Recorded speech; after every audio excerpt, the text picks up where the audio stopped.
The year 1526 stands as one of the most consequential turning points in the history of the Indian subcontinent.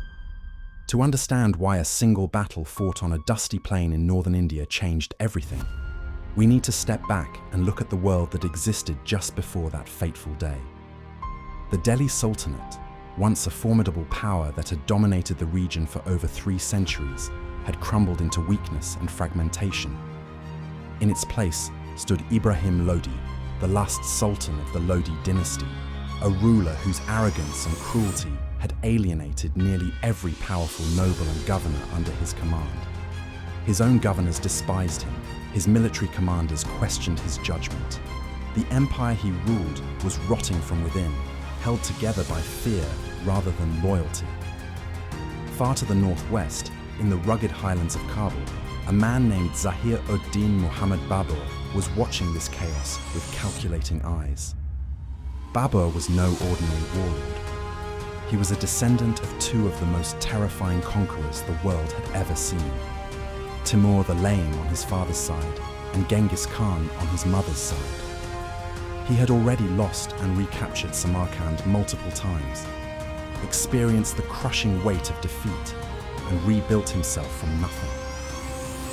By the time he turned his gaze toward Hindustan, he was a seasoned military genius with a burning ambition and very little left to lose.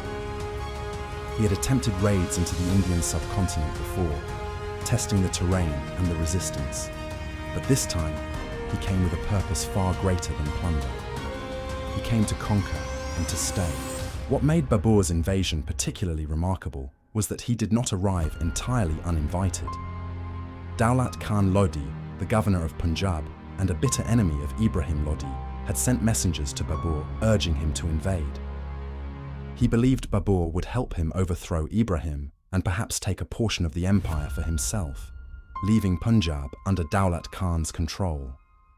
Rana Sanga of Mewar, one of the most powerful Rajput rulers of the era, also reportedly encouraged Babur, expecting that the foreign invader would weaken Ibrahim and then retreat, leaving a power vacuum that Rana Sanga himself could fill. Both men would soon discover how catastrophically they had miscalculated. Babur set out from Kabul with an army that historians estimate at around 12,000 soldiers. This was a remarkably small force compared to the massive armies that Ibrahim Lodi could theoretically muster. Numbers, however, were not Babur's greatest weapon. What set his army apart was something that had barely been seen on Indian battlefields before: artillery. Babur had acquired Ottoman expertise in the use of matchlock firearms and cannons, and he integrated these weapons into a revolutionary battlefield strategy. His master gunner, Ustad Ali Kuli, had helped develop a tactic that would prove devastating.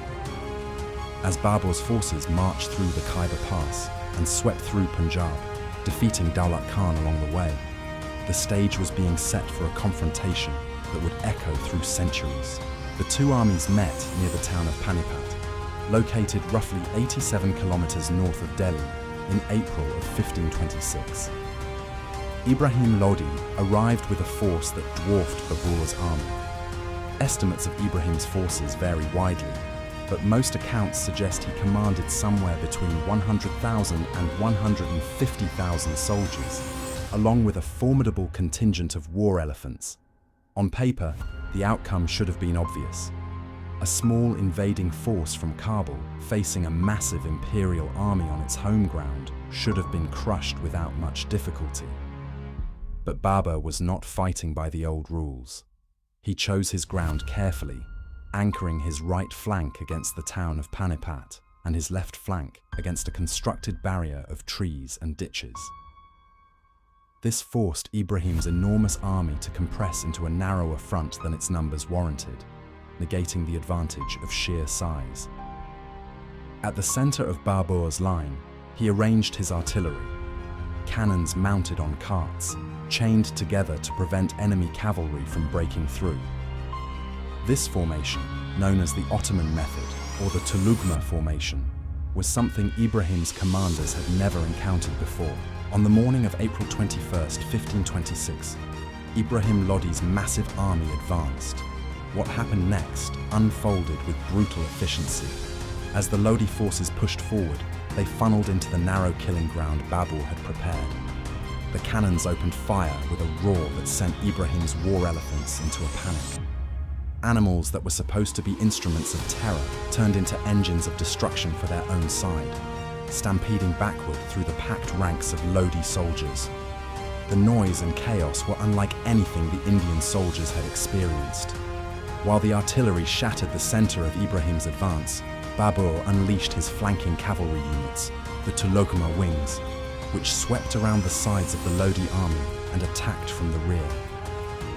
Ibrahim's forces found themselves trapped, pressed from the front by artillery and infantry, and hammered from both sides and behind by fast-moving cavalry. The formation collapsed. Soldiers who had no room to maneuver, no way to retreat, and no understanding of what was happening to them began to break and flee. Ibrahim Lodi himself refused to run. He died on the battlefield, surrounded by his fallen soldiers, which was perhaps the only honorable thing history records of him. The battle lasted only a few hours. The Delhi Sultanate, which had stood for over 3 centuries, ceased to exist before the sun reached its midpoint in the sky. Babur moved swiftly after his victory. He marched to Delhi and then to Agra, securing the treasuries and establishing control before any rival could organize resistance.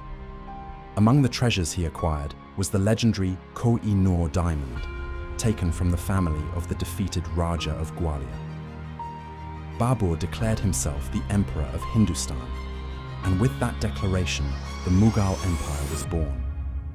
The word Mughal itself is a Persian and Indian rendering of Mongol, a direct reference to Babur's ancestry.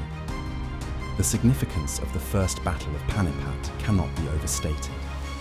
It demonstrated for the first time on Indian soil the decisive advantage of gunpowder artillery combined with mobile cavalry tactics.